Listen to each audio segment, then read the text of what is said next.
nyaya inoitika panyaya yekeshi ndeyekuti mukadzi akaita mari yakapfuura yemurume unotokuisa under pitcourt ende unenge akutoti iwewe rari pasi ndirari pamberi ende unokwanisa kuuya nguva dzada mumba ende hausina control naye iwe unopohonda fiti kana wobva iwe neGD6 amerika akufambawo nanasamadziro ane maGD6 murikuona saka nyaya idzika ngedzekuti how can we tolerate this shit ndoramba ndakatsikirirwa yeti ini ndini baba time hey zvinhu izvi zvakafanana nemufananidzo watinopuhwa mubhaibheri wokuti munhu akanogara kuhaitebho unogona kuzonzi ibva ikoko hakusi kwenyu.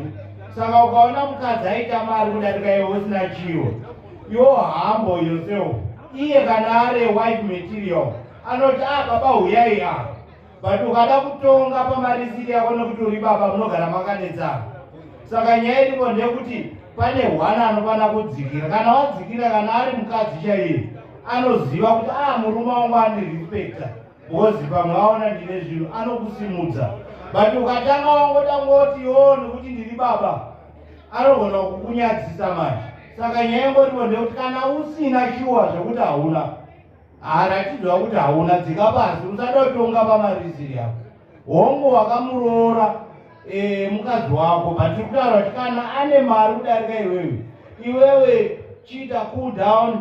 Iye kana ari wako, ari mukadzi wakaroora zvakanaka, anokurespecta, anokupa chinzvimbo chako. But ukaitira chedetectorship munogara makabhondorana.